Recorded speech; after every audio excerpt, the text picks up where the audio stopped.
Howdy, howdy, folks. Good morning, good afternoon, good night, wherever you're at in the world. Thanks for dropping in to check out my video here today.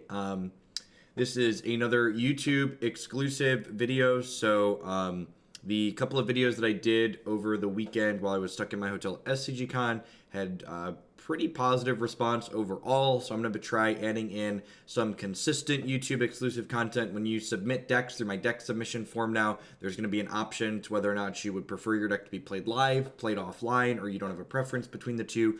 My goal is to start doing 4 to 6 decks offline a week, in addition to streaming 4+ days a week. The goal is to get new Magic content on the channel here basically every single day.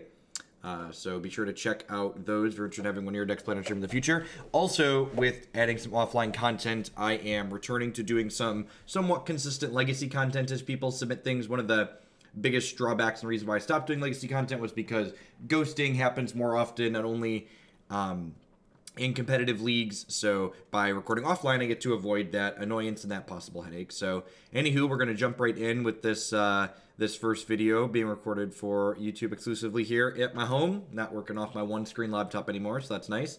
So we've got here Colorless Eldrazi. This is one of what I like to call like the big 3 types of decks in Legacy. In my opinion, a lot of decks in Legacy tend to fall into one of 3 categories. There's the Brainstorm, Ponder, Force of Will decks. There's the Chalice of the Void / Taxes Prison style decks like Death and Tax and the various Chalice decks. And then there's the decks like Storm and Blackguard Reanimator that are just trying to go very, very quickly and try and get under the other two archetypes. So this deck list, like most of the decks we play on this channel, is a viewer submitted list. Just got a bunch of the good colorless cards looking to leverage things like Ancient Tomb and Eldrazi Temple and City of Traders and Eye of Ugin to play giant colorless monsters ahead of curve. So let's see how it goes. I would love to play first. Thank you for asking.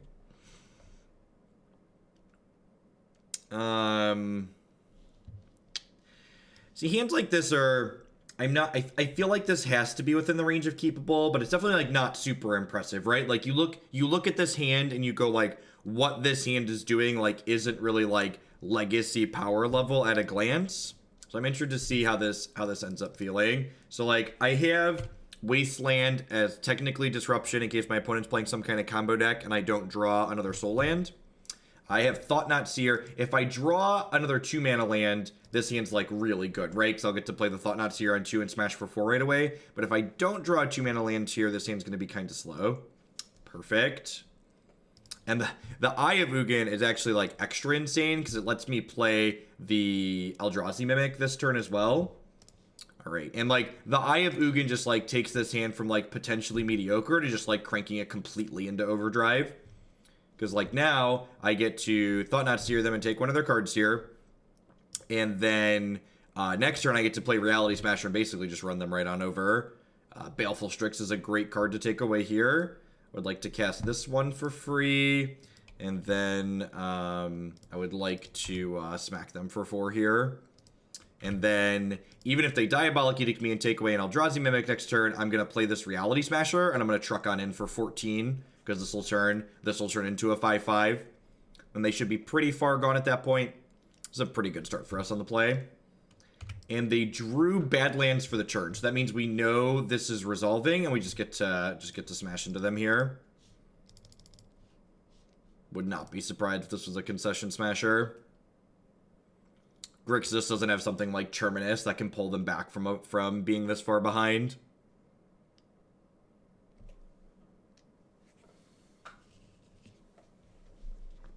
Sure, you got one of my 2/1s. Crunch you for 14. Put you to 2. Go.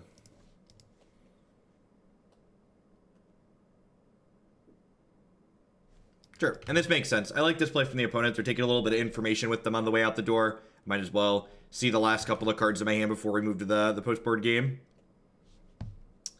All right, Grixis stuff. Our artifact lock pieces kind of leave a bit to be desired in the face of Chalice of the Void. That being said, like, obviously there are Brainstorm Ponder decks, so Chalice seems good. I feel like maybe Thorn is actually fine in the face of Call Against Command, just because, like, Call Against Command costs 4 while Thorn's in play, which is probably pretty reasonable for us. I could also see there just being a line where we just, like, click Submit. That definitely doesn't seem unreasonable. Walking Ballista is pretty important to keep, I think, because it shoots down Baleful Strix, which would be quite annoying for us to get through otherwise.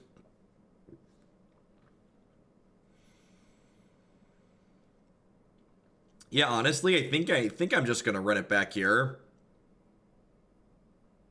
I think I'm just gonna run it back. There's a chance I should, like, bring in Ratchet Bomb, but that card's pretty bad against Call Against Command. Some of the Grixis decks I've seen have Blood Moon in the sideboard, which is a card I could consider wanting to board against, but this deck is fairly proactive, and one of the general rules of thumb when you're boarding with a proactive deck is that if you're uncertain of, like, you should or shouldn't be doing something, generally less is more is a good rule of thumb. Seems like not super exciting, but like my opponent mulligan, so I'm gonna go ahead and keep it. Sure. Might just wasteland them on one, honestly. So, like, start a turn behind. Honestly, cards like Thoughtseize and Hymn to Torok are more reason to keep kind of mediocre hands like this, because the similar logic to what applies in Modern applies here, where when you're playing against, like, you know, the Jund-style decks, you want to just keep most hands because you don't make your hand better against a deck full of discard spells by mulliganing, right? Like, you just want a critical mass of cards, then hope that your good ones, your best ones, are on top of your deck. Look at that! They're getting legacied, chat. They're getting legacied. Is it weird if I refer to y'all as chat still? If you're in the YouTube comments, you're chat in my heart, okay? In my heart of hearts, you're still chat. Usually the Grixis control decks don't play Daze. That's not a card that I'm going to be playing around here. Ponder. Let's see if they shuffle. This was a really important turn for my opponent to hit this land drop. If they didn't hit the land drop this turn, this Thorn of Amethyst was going to come down next turn and just, like, lock them out of the game. They chose not to shuffle. I think I'm going to go ahead and just play the Thorn here to try and slow them down. I could slam the Eldrazi Temple or the Eye of Ugin and, like, play the Thought-Knot Seer, but I'd rather wait to cavern this Thought-Knot Seer into play. Wait, did they choose not to shuffle and not have a... Okay, they have a... I was like, if they chose not to shuffle and they don't have a land, that seems incredibly greedy. And just bad? Well, mostly just bad. Alright, so I can play Eye of Ugin here, and I can make... I can cast Thought-Knot Seer, and I'm going to make blue to make this uncounterable, and then I'll make colorless to only spend on Eldrazi's. And then I'll get to play Matter Reshaper here as well. Wow, they have force and didn't force the Thorn of Amethyst. Okay. They have K-Command that they can't cast. I'm going to take their Diabolic Edict away here. Then I'm going to go ahead and play this Matter Reshaper out. So we've got a lot of lands here, but we're only two... If we draw a little bit more lands to have more blanks, we're not that far off of Eye of Ugin. Interesting that they played a land before they played the Brainstorm. Generally, you want to wait until post-Brainstorm to play a land, because that way if you draw a fetch land, you can put bad cards back on top of your deck and then crack your fetch land and shuffle them away. So kind of interesting sequencing there, especially since there's a Thorn of Amethyst in play, which means this one black can't really cast anything.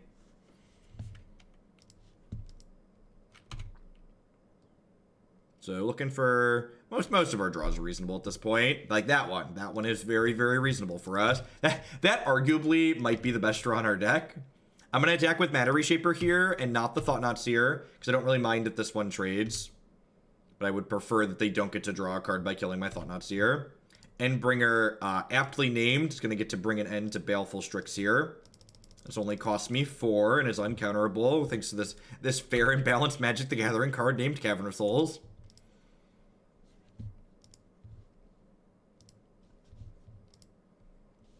This guy, for those unaware, deals 1 damage to any target, makes something not attack or block, and draws a card. It also untaps during each other player's untap step. So this card can basically make us draw 3 cards a turn, although its first point of business is going to be cleaning this thing out here.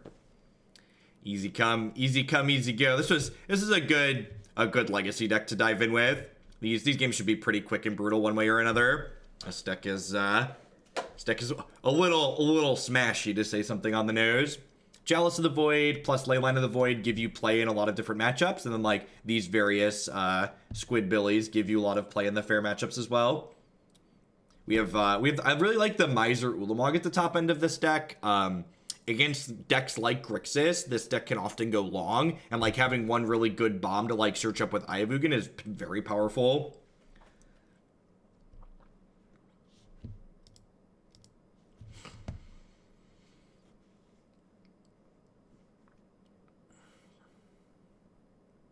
Yeah, Sand seems fine. I'm not quite sure if we're gonna Mimic or Thorn on one. We'll take a look here and see if we can gain some information based on their starting play. If they're a blue deck, we'll probably Thorn on one, or if they indicate like there's some kind of combo deck. But yeah, Island cantrip. Another Grixis deck. Okay. This is probably going to dictate which of these two we get to play on one.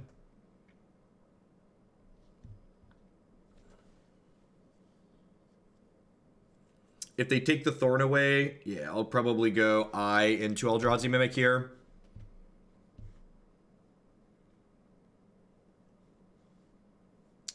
Based on how these games have played, based on how, like, my opponents prioritize... I'm actually just going to wasteland them. Based on how, like, my opponents in both these games have prioritized, like, taking my Thorn away, I think I want the extra Thorns post-board against this Grixis deck. Their deck definitely has a lot of non-creature spells in it, so like having more ways to interact with that seems ideal for me.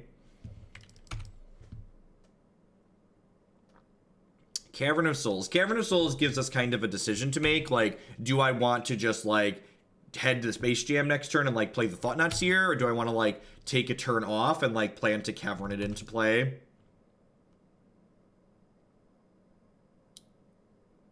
I probably just want to jam. The opponent's deck's definitely the one that's going to be more favored as the game goes long. They have a Hymn to Torok here. Hopefully we keep our spell and then one of these two double lands. Worth noting that even though this costs 2 with Eye of Ugin out, Eye of Ugin plus Urborg do not cast Thought-Knot Seer because Eye of Ugin reduces 2 generic mana, not 2 colorless mana. So you need... These two would only make 2 swamps between them. Do they not have another land? God, Wasteland is such a messed up card. Oh, yeah, it is. All right, well, that makes that decision easy. Hadouken! Welcome to Thunderdome. Get you. Let the greed consume you. Yeah, I'm definitely going to board in the 2 extra Thorns post-board. It's not close. Oh. Oh. Oh, we're dead? Well, we're definitely boarding in Thorns because Lotus Petal, for those unfamiliar, means they're a combo deck. We're not playing against Grixis again. Interesting that there's Thoughtseize in the main. I guess it's been a hot second since I've played a bunch of Legacies, so it might be that there might be Legacy aficionados out there being like, Jeff, the Thoughtseize is now the stock in Tess or Ant or whatever it is we're playing against, but it's been a hot minute since I've played, so I'm not familiar with that innovation. We could be dead here. Rude. We're not completely dead, but like we're mostly dead. Worth noting that if they are Ant ad nauseum tendrils, that just chipping in for 2 every turn here is like a very worthwhile thing for us to be doing because ad nauseum uses its health total when it goes off. I guess that's not true. Ad nauseum is more of a Past in Flames deck. The naming conventions on Legacy Storm have like gotten a little funky in recent years because like the ad nauseum tendrils deck is actually a is actually more of a Past in Flames deck, and the Epic Storm test is more of an ad nauseum deck. So I'm going to go ahead and put this on 2 because it locks out Tutors and Cabal Rituals, which I think is reasonable. Especially game 1, they usually don't have a way to take this off the board.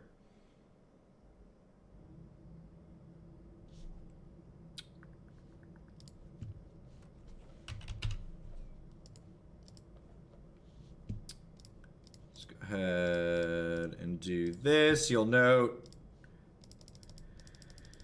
that this can tap for a swamp under Urborg and not cost you health. A little bit of a combo there. So opponent is dead on board here. Needs to go off through Chalice on 2.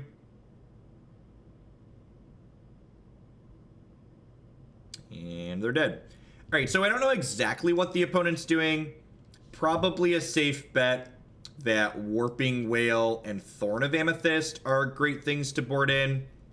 There's no guarantee that this is a Leyline of the Void matchup, though. So I think I'm going to be a little bit conservative and choose not to bring those in.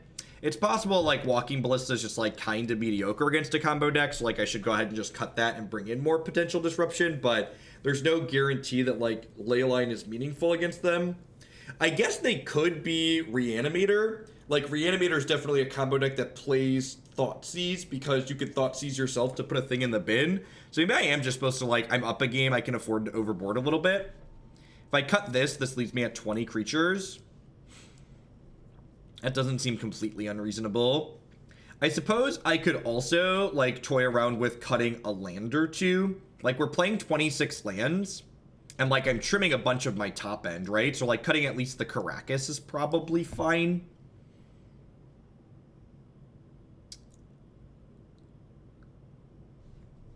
If cutting 2 lands is greedy.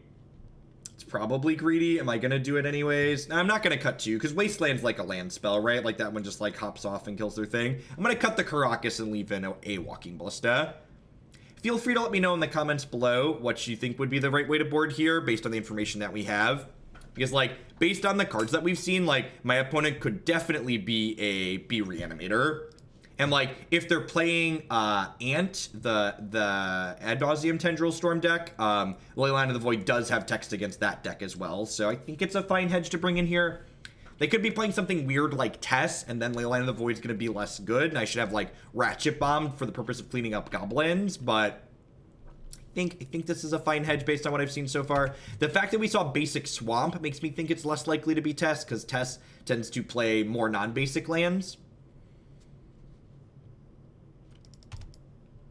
Am I dead? We might be dead.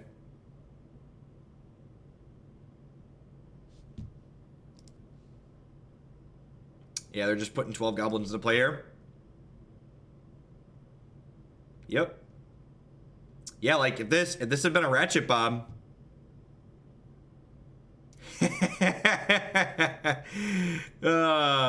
Magic trait. All right. All right, so I'm gonna cut the ley lines here. Legacy's a silly format sometimes.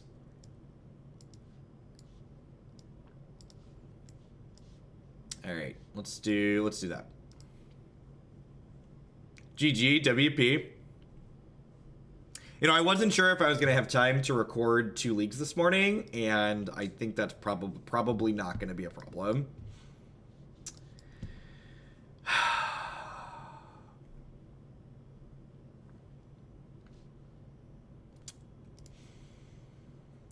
I'm keeping this. I'm gonna play Eldrazi Mimic on 1. What just happened to us there could happen to us again, but I think it's right to play the Eldrazi Mimic on 1 because I just need to get pressure into play. Like, I could play Scared and, like, hold the Warping Whale up here as, like, interaction, but I think I lose more games playing Scared like that than I do just, like, playing my threats out and putting pressure into play. My clock is just much, much faster if I lead on Mimic into Thought-Knot Seer here. Looks like the opponent's on a potentially slower hand with the Thoughtseize. Another land is not stellar for us. I could have potentially mulliganed since I was on the play, like, digging for a Thorn or a Chalice of the Void, but, like, counterspell, pressure, like, this is technically a discard spell. I think it was right to keep this. Actually, just gonna go ahead and make a 1/1 here.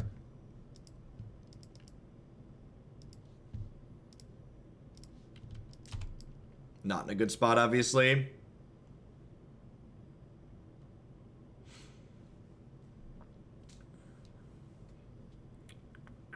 Am I dead? Please be a cantrip.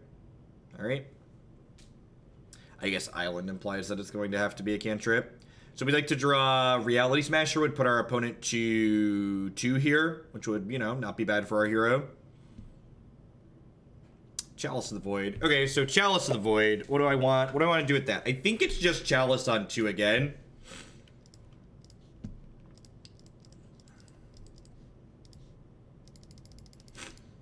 think Chalice on 2 is the ideal one. They have a hard time going off without Tutor. And, like, they have this. They usually play Chain of Vapor and Echoing Truth. So, like, both of these miss some of it. The downside to putting Chalice on 2 proactively is that if I draw another Chalice here, I can no longer put Chalice on 1. I guess this also technically cuts me off of, this also cuts me off of playing my Thorn of Amethyst out, and, like, I drew this other Chalice to get punished, so, like, maybe this is wrong. Am I supposed to play a backup Chalice on 2? Yeah, I think so. 3 doesn't really accomplish anything. And again, can't put this Chalice on 1 because the converted mana cost of a Chalice on 1 is 2. So this Chalice would counter if I cast this Chalice on 1.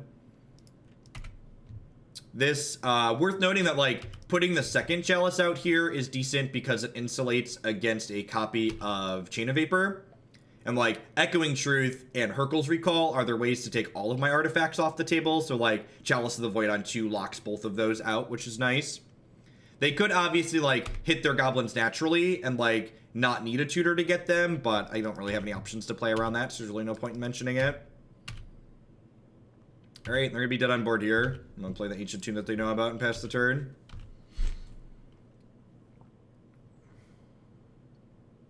So if they have anything to do, they're gonna do it here because they're dead next turn.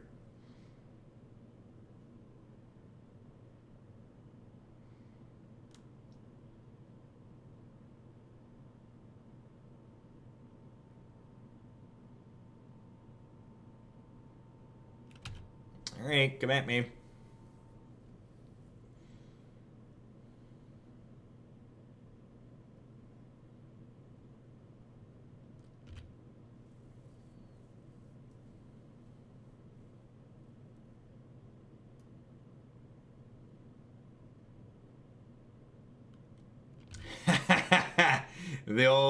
The old value stay alive tendrils, love it.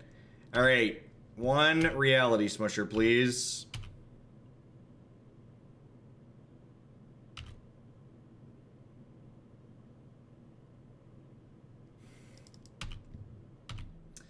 What a silly game.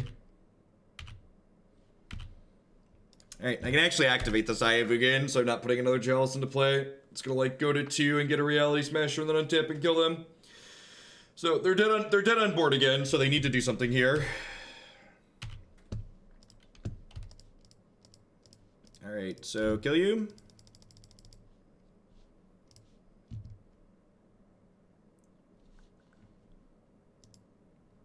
Smusher, gonna smush, smush, smush, smush, smush.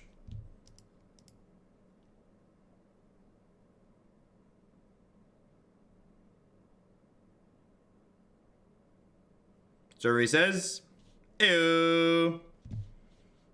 All right, I think since I'm at home, I'm gonna do some mini shell breaks in here. We're gonna do one per pre-recorded league. Thanks everyone for watching here. Remember, if you enjoy my content, these videos, my live videos, the best way to keep me here doing this is by subscribing to my Twitch channel, becoming a patron on Patreon. I love what I do here, but the reason I'm able to do it like I do as often as I do is because of the wonderful support from all the folks that do that.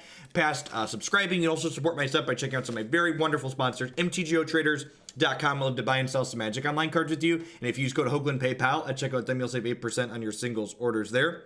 Neo provides really wonderful candy-like protein bars using code Hoagland at bit.ly/Hooglebar. You can save 10% on your order of bars with them. CoolStuffInc.com buys and sells a lot of cool stuff, including TCG singles. Using promo code Jeff5, you can save 5% on Magic, Pokemon, Warhammer, and Yu-Gi-Oh cards with them.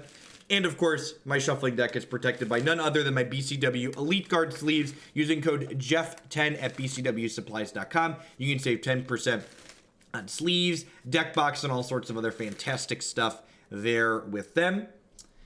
Believe it or not, what a perfect short chill. We didn't.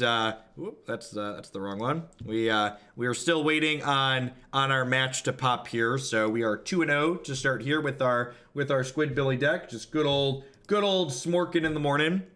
24 minutes in, 2-0. Had a short shell break. Look at that, just rolling on along here.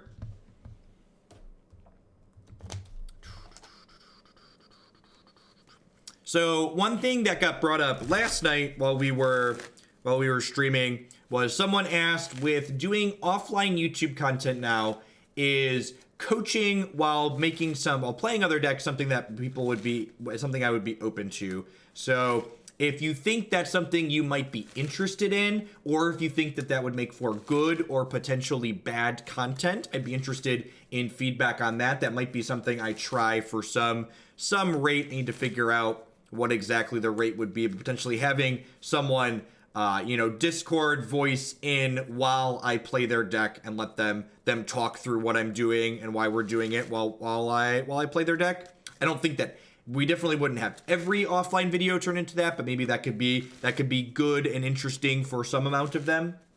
Get a little more variety in there. Curious to see how these offline videos do overall. Like I said, the first 4 that I did from my hotel room had pretty great feedback, even considering the fact that I was doing them with a tin can microphone and one laptop screen. So I'm interested to see how these keep up. I think these will be a great way to get more modern and even some legacy content into my rotation without having to dedicate a ton of time to do them on Twitch. Since while I do enjoy playing these formats, they definitely have a little bit less of a presence on Twitch compared to Magic Arena, so the numbers are a little bit worse there.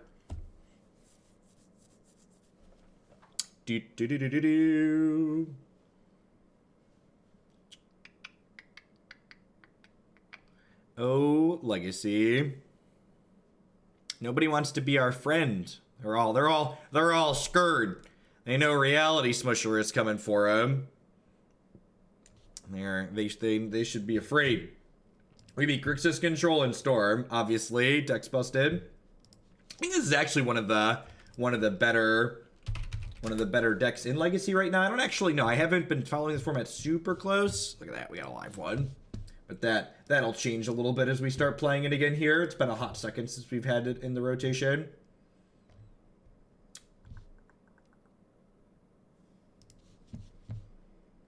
Alright, let's do it. I would love to play first. Pretty easy mulligan here. No second land, no soul land. This hand's pretty mediocre, but I think it's a keep on the play. Definitely gonna keep Wasteland there. Wasteland counts as interaction. I'm gonna go ahead and lead on this Caracas. Probably gonna play it a little bit slow, depending on what it looks like they're opening up with. Do the City of Traders last. Basic Island, Ponder, yep. Probably go Wasteland, Walking Ballista next turn. I don't want them to know that I have the Cavern of Souls here, because I want to play Walking Ballista on 2, but I don't want them to Force of Will this. And if they have a Force of Will, they're pretty unlikely to Force of Will the Walking Ballista for 1. And then, once I jam the Cavern, they're no longer going to have anything that they're able to force. So they're unlikely to force this when I play Wasteland, but if I go Cavern of Souls on Eldrazi and then I cast this and it's counterable, they're more likely to counter this because they'll know that my upcoming creatures aren't going to be counterable.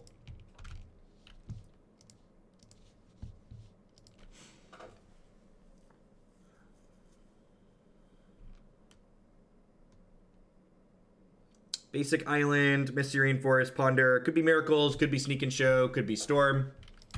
The blue source into cantrips doesn't really give you a lot of information in the Legacy format. I mean, that's a good rip, assuming my opponent's not about to combo kill us next turn. We've got a pretty reasonable clock here. So if they're doing anything remotely fair, this is okay for the home team here. Although I suppose if they're playing Miracles, Terminus could potentially put a kink in our plans. Although next turn I'm smacking in for 9, and then I have this to shoot here. Stoneforge Mystic. This card's so incredibly powerful, chat. Yep. Alright, so do I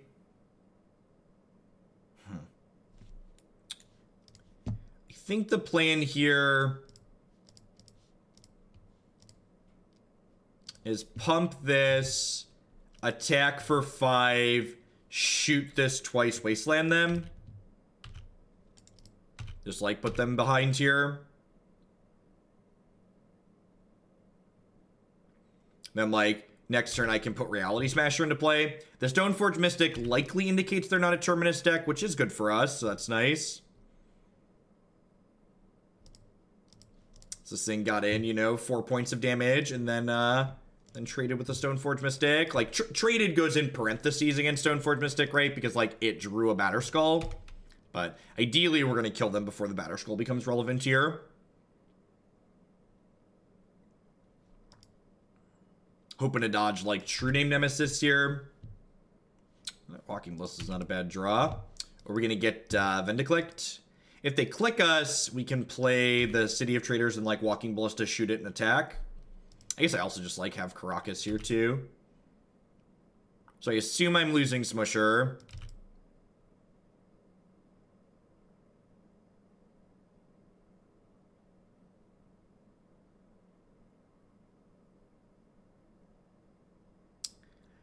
I might just Caracas this and play this as a 5/5 and smack them to 9.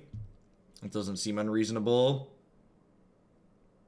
If they want to, like, click me every turn by paying 3 mana while I, like, advance my board, this seems like an okay exchange for me. Ideally, I just want to get them dead before this Batterskull enters the mix.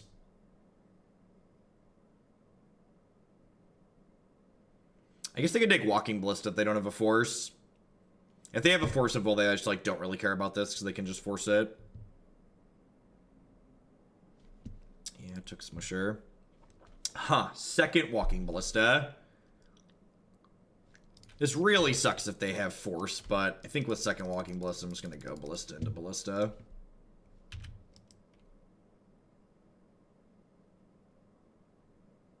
Yeah, that's unfortunate. Maybe it's right to just, like, Caracas and then play the Endless one. If I, like, Caracas, Endless one, I, like, get to, if I Caracas and then Endless one, I, like, hit them to 9, and then, like, I have 8 power in play. And, like, now it's looking like I'm probably not going to be able to push them out of the game before the Batterskull comes into play, because I chose to play into a Force of Will.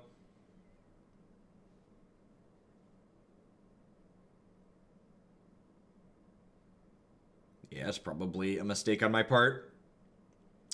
I think the Stoneforge Mystic decks tend to be hard matchups for this archetype. Oh, do they not have a land? No land would be so good for us.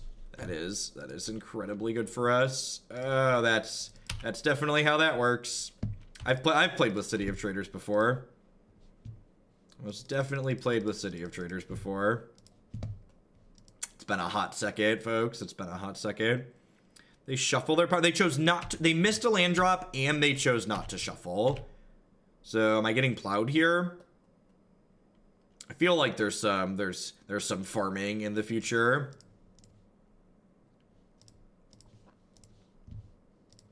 This is probably bad sequencing on my part. I didn't need to show them that I drew Walking Ballista. I should have attacked first, probably.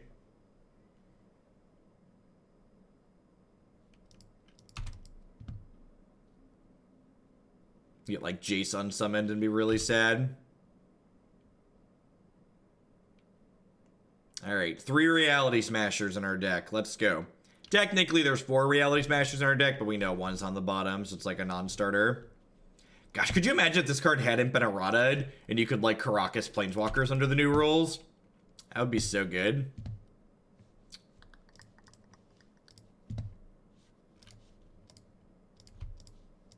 Alright, so, like, incredibly likely that they draw Batterskull, or they draw a land for Batterskull next turn. Maybe the fact that they're incredibly likely to have the 5th land for Batterskull next turn means I'm just supposed to slam a giant Endless one. We're kind of up a creek without a paddle here, though. It's our sideboard.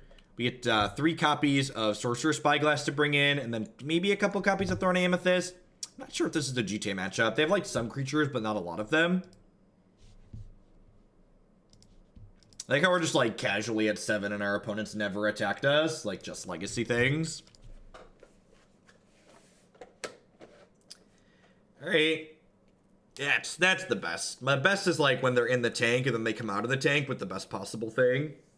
Just, like, had the land naturally. So assume this is going to be, like, Batterskull plus Jace Unsummon Pass. That's the conservative play, at least. I guess they could also Fate Seal Like, if they hit, like, running smashers on top, they'll be in trouble. Not even, really.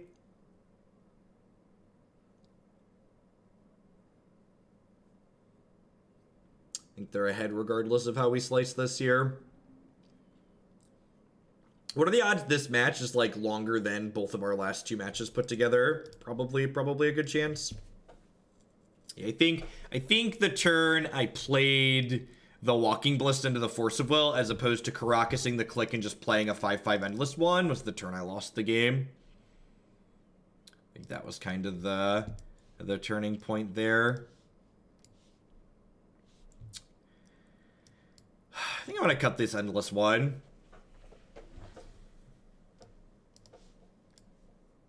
Yeah, bring in 3 Thorns. Let's do this. I don't think Ratchet Bomb is good enough. I guess Ratchet Bomb clears the Germ token, but it also, like, kills my Walking Ballista and Chalice to do that, so that doesn't seem worth it.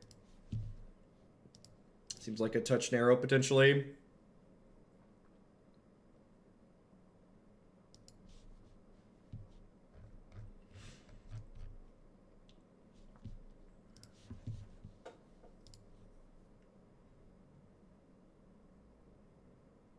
Batterskull lines up into... When people talk about being afraid of Batterskull in Modern, this is the style of deck that Batterskull really preys on. Like, our deck is, like, pseudo-aggressive, but it's like, it's really kind of like a mid-range aggro deck, right? Like, we don't win the game by turn 3 most of the time. Batterskull lines up well into most of our creatures, and that stabilizes the board and, like, generates card advantage as it goes along. The thing is, though, like, decks of this style, like, really aren't popular in Modern. Like, the decks that are good in Modern that are aggressive are things like Burn and, you know, more explosive decks that aren't trying to, you know, take the game to turn, like, 3, 4, 5. Or 4, 5, 6, more specifically, I guess I should say. This hand's really good, right? It's turn 1, Chalice for 1, turn 2 Thought-Nuts here. Actually, I'm just going to go ahead and Thorn on... Nah, I'm going to Chalice on 1. We're not here to not Chalice on 1.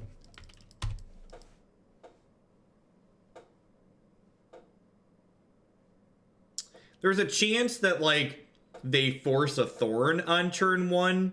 So, like, the reason to lead on Thorn is, like, it baits a Force of Will.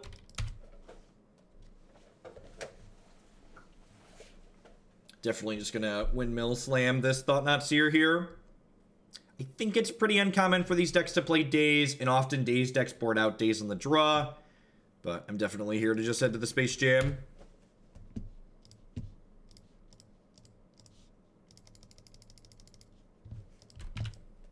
This is the type of matchup where Oblivion Sower and having access to...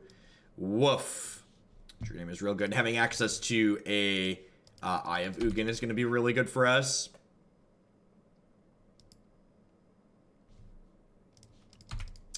So Ratchet Bomb is supposed to come in here because Ratchet Bomb kills True Name Nemesis. So it's not that Ratchet Bomb is good against... It's not that Ratchet Bomb is good against Batterskull, it's that it clears up True Name. And that's something I should know. If I had a little bit more experience with the archetype, I think I should know that. So if we lose this to True Name, and we could have potentially been better off, it's definitely on me. Honestly, I think I might just smash with both of these next turn and just, like, trade this to draw a card plus, like, deal 4. Doesn't seem unreasonable. Oh, well, now we're just going to do that. Driving in my car, beep, beep. So I'll go to 4 here. Really? Go to 5. They have a Supreme Verdict? Well, Supreme Verdict isn't castable, right? Because I have a Thorn of Amethyst in play. Alright. Alright, we got a little bit lucky there. There should definitely be Ratchet Bombs in my deck. Is Ratchet Bomb better than Thorn? Probably. Especially on the draw. Let's do it.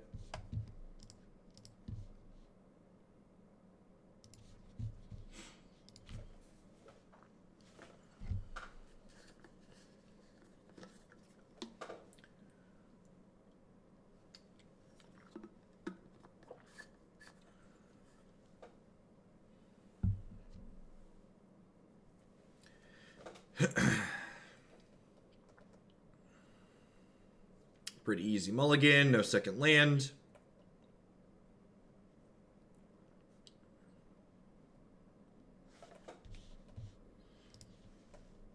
One of the things that's really important about decks like what I'm playing here is that obviously this deck lacks the powerful blue card selection spells, so your mulliganing decisions are really critical when playing a deck like this because the cards you have in your opening hand are likely going to be most of the cards you have for the given game, since you don't have a lot of ways to see more cards. This hand's a little bit speculative, but like double Thought Knot Seer, Reality Smasher, just like the threat density here is very, very good. If we miss our second land drop and they play Stoneforge here like it looks like, oh, just GTA, so would really like a land. Perfect. That's exactly what I wanted for Christmas. Alright, if they force this and then play True Name, we're probably dead. I guess I can Spyglass the Umezawa's GTA. You pitch a Jace? Yeah, probably getting True Named. Yep. This card's actually a big part of the reason why I took a break from Legacy for a while. This card just has, like, a really rancid design. And we're dead. It's like the pinnacle of non-interaction. It's like extra offensive too because like blue's like obviously the best color in Legacy by like a wide margin, so like printing that effect into blue seems just extra obnoxious. Like obviously this specific opponent's deck could play it if it was white, but like they could have printed that card into white or just like literally any other color and it would have just been a lot less obnoxious. Just like the fact that it wouldn't be adding to your blue count for Force of Will would be a big deal too. True Name, in my mind, stands out as, like, one of the biggest design failures of Wizards of the Coast in the last decade, because, like, it's a card that was designed for Commander that's, like, not good in Commander and is, like, extremely obnoxious in Legacy. Like, obviously, obnoxious is relative, like, it's different than dying on turn 1 to something like Storm. It's obnoxious in a different way. Just, like, the type of effect that it brings to the game.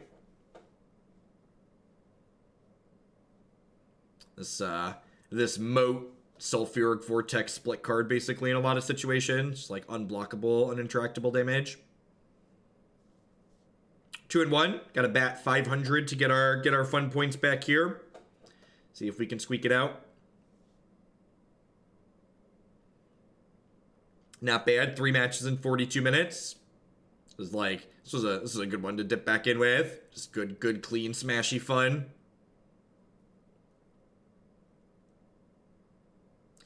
I would say this deck's affordable for Legacy, but City of Traders is kind of buku bucks.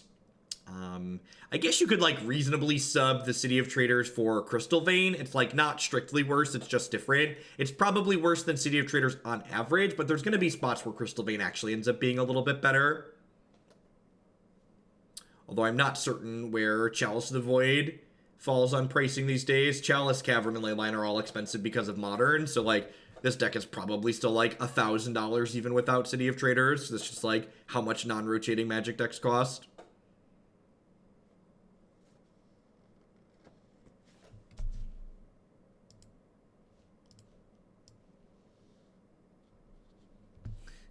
I like how there's a thing that said hidden cards. There's literally just a thing that says hidden. Can I hide things over here? Just like this random extra zone that says hidden. Sure. Just moto things.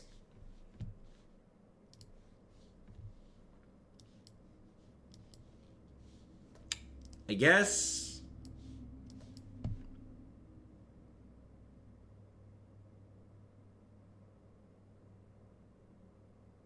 Chalice Mirror. Oh, Painter Serpent. Okay, interesting. Huh. I'm just gonna go ahead and wasteland them here. They mulliganed. There's a chance that they're working with minimal resources. I'd like to try and get the freebies when possible. Just like, hey, do you have another spell? Or have another land? If not, kill you.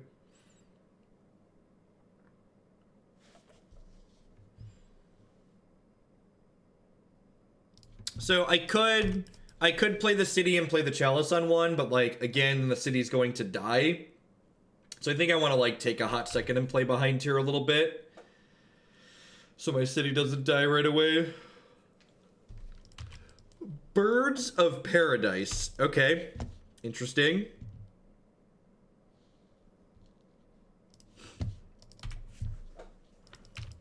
I'm going to go ahead and put this Chalice of the Void on 1, because for those not familiar, Painter combos with Grindstone. And Grindstone costs 1 mana, so if we have this on 1, they can't combo kill us, theoretically.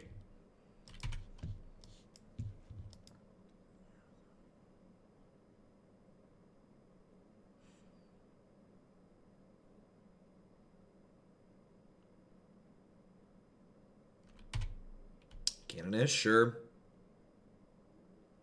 Probably have an Enlightened Tutor package to have something like that in the main deck if I had to venture a guess.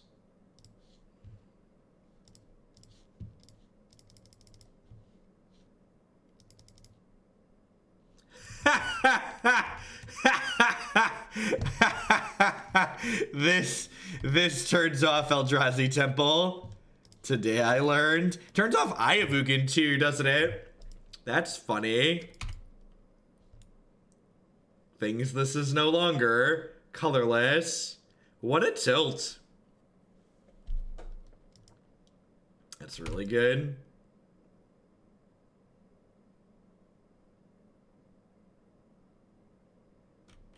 I'm not blocking here. This thing's gonna smash for 5 here before long.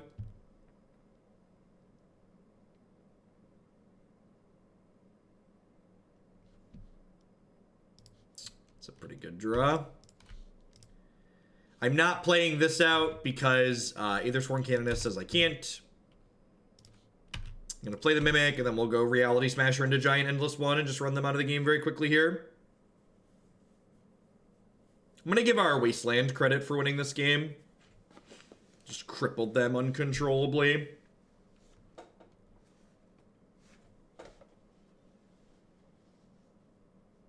Taiga, huh?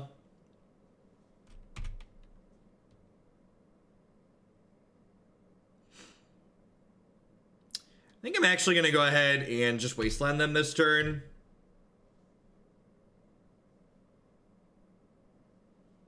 Give it like Blood Moon and be sad.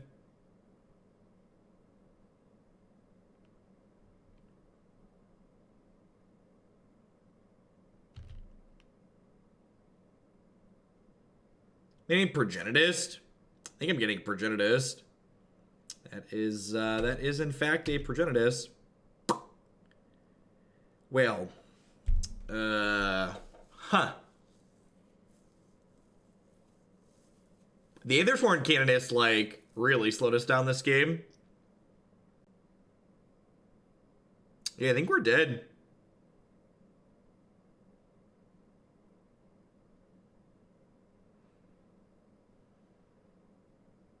Huh. Woof. Yeah, combo decks where Chalice isn't good are probably really bad matchups for this archetype.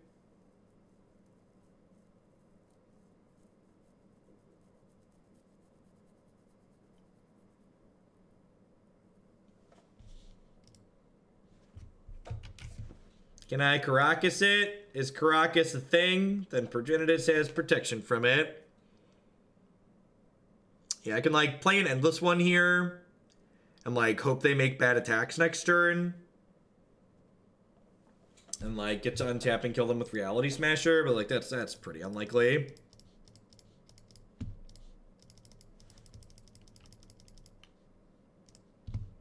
Just, like, have to attack with only Progenitus here. Oh, it turns off Eldrazi Mimic, too. Oh, it's good to know, I guess. That's good to know. Oh, gosh. Just turns off our entire deck, chat. That's so incredibly sad. Alright, GTA, Warping Whale. I just board the Chalices out.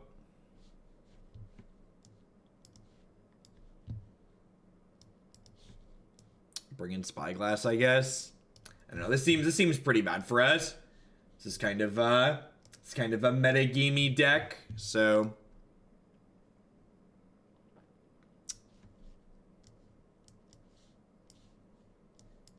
these decks that are looking to, like, beat up on decks that are playing Brainstorm Ponder. We're 2-1 against the Brainstorm Ponder decks. Man, natural order. Woof.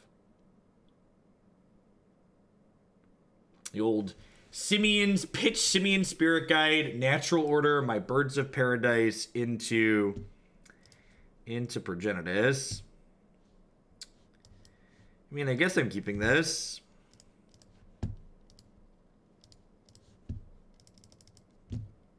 This kills Birds of Paradise on one.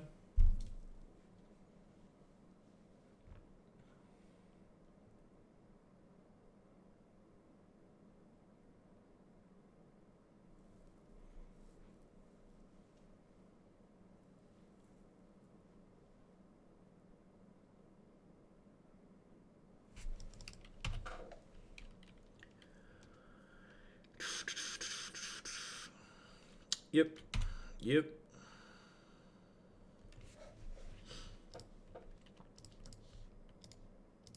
So, like, I have plenty of lands in my hand, so I'm just gonna go ahead and play the city since we drew it. Shoot this for 1, and then next turn we'll go float mana, play land, play Reality Smasher. And, like, slowly start charging Walking Ballistas from there.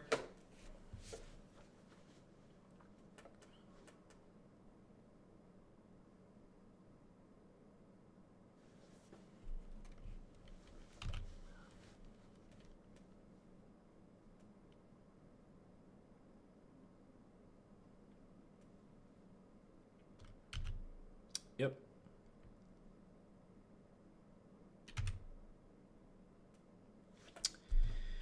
I mean, we could technically die next turn. My opponent has Land Spirit Guide. Land Spirit Guide Grindstone. It'll mill us out. Painter Servant plus a Grindstone activation. Gets rid of all of the cards in our deck. I think it's right to just jam the Reality Smasher here. Like, I could, like, charge up a Walking Ballista that turn and, like, play a little bit scared, but I think that's nonsense. I think I'm just supposed to, like, be aggressive here, be proactive.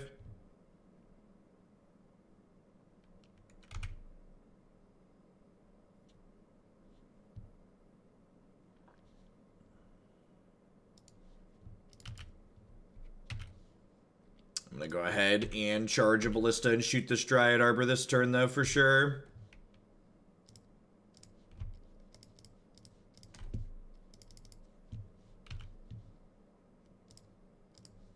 Get that out of there. And then with Ballistas, 2 points of Ballista damage, like another Swisher next turn, we should be in the clear here, I think.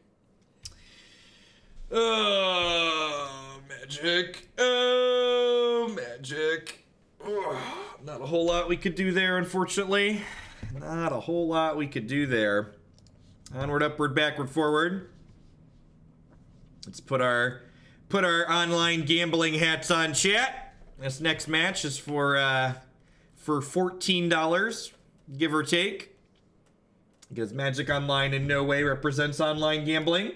Remember, if you are enjoying the video, if you like Legacy content, if you dislike Legacy content, let me know what you prefer and why.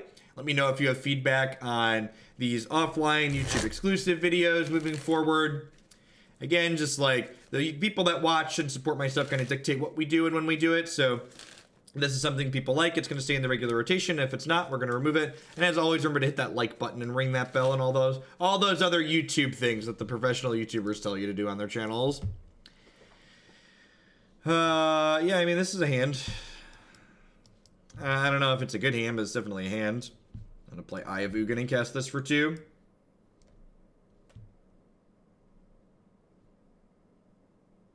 X is currently 2. That was actually an incredibly good, well-designed prompt, Magic Online. I'm proud of you.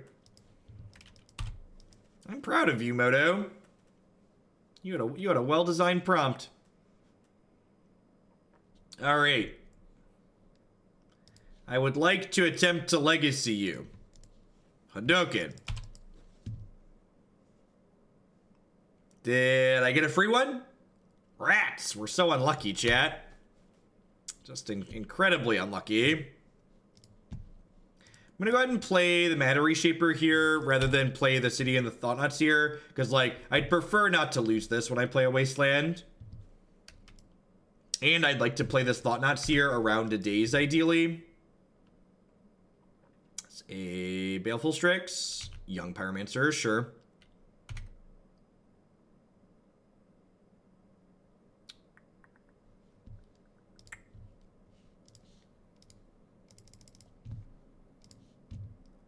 They have Force of Will here. This kind of sucks for us. Double Daze, also pretty bad.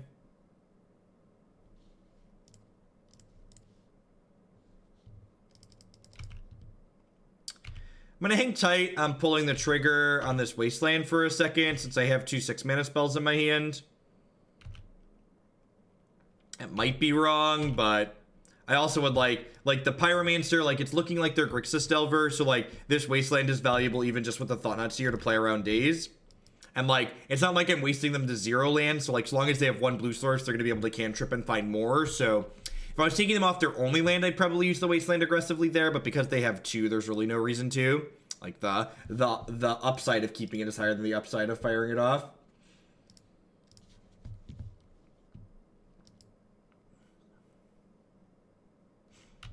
Yep. Dealer's Choice, man's pretty good. Yeah, not surprised to see them take the castable one. Makes sense.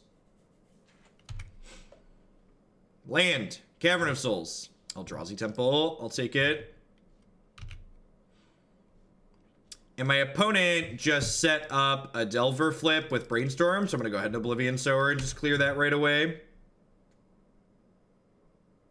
Wow, just no answer, I guess. Okay, deal. Ratchet Bomb and Warping Wheel sound fantastic here. Thorn and Umezawa Shite are probably also good. This is probably an Endless One out matchup, an Ulamog out matchup. Mimic's probably bad too. Wonder if this is boarding too low on threats. There's a real chance that I'm cutting too many threats here. It's like boarding in too much disruption. I'm also on the draw though, which means like I want to be more interactive, I think.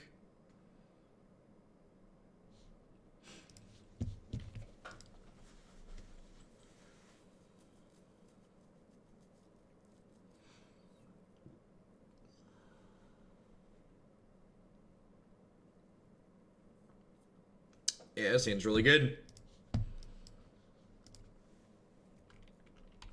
Basic Island. What a crazy person who plays basic lands in their legacy deck. Daze me, bro. Deal. And like this daze like feels bad from an emotional standpoint, but like from an actual standpoint, like looking at what happened there, like they didn't do anything on 1, right? So like the chance of them having something to do on 2 are now incredibly low. Sure, waste me.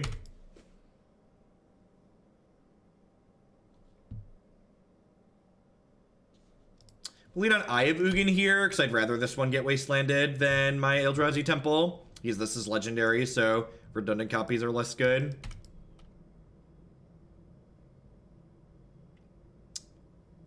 Although I guess now this puts me in this kind of awkward position. So I'm going to go ahead and play the Cavern. And then I'm going to wait a hot second to play this, because I'd rather this not get dazed or forced. The second Cavern here, very likely going on what's it called? Construct for the Walking Ball here.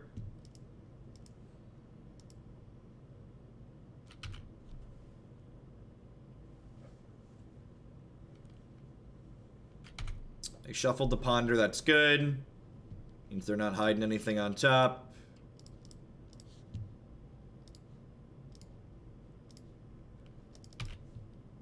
What do you got? Diabolic Edict and Gurmag Angler. That's in double true name. Alright, woof. Oh,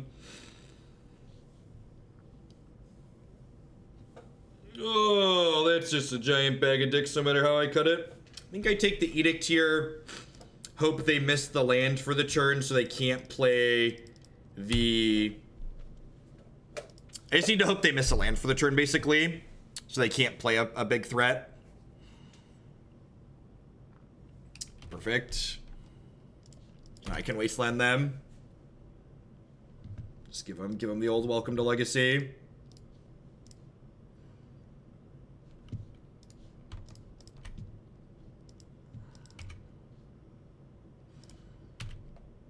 Perfect. Needed to fade there, and we did, which is nice. And like, to be fair, the opponent's deck like doesn't have an incredible number of lands in it, but it still feels good for them to brick off on us. They flipped a Diabolic Edict. Okay.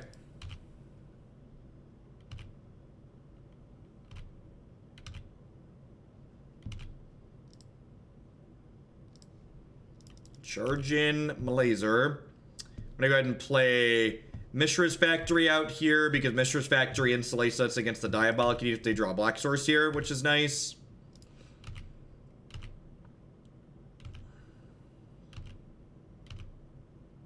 Because we can animate this and then sack it.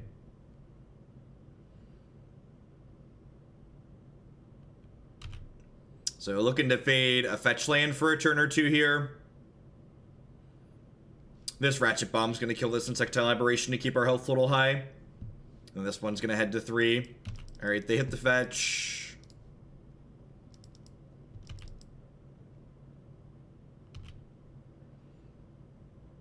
This is going to put Gourmet Gangler into play. They have True Name, Bolt Edict in hand, and then one card I don't know.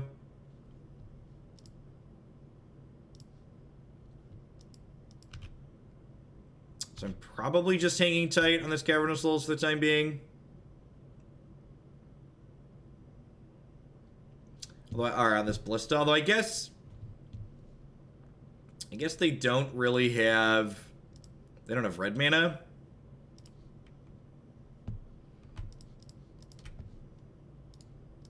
Actually, just gonna go ahead and play this.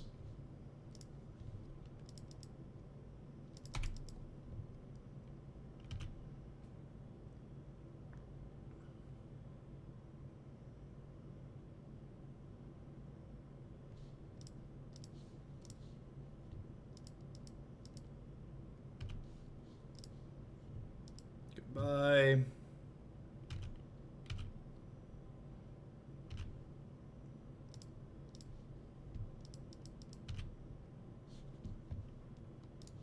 Man, Walking Ballista is such a messed up card.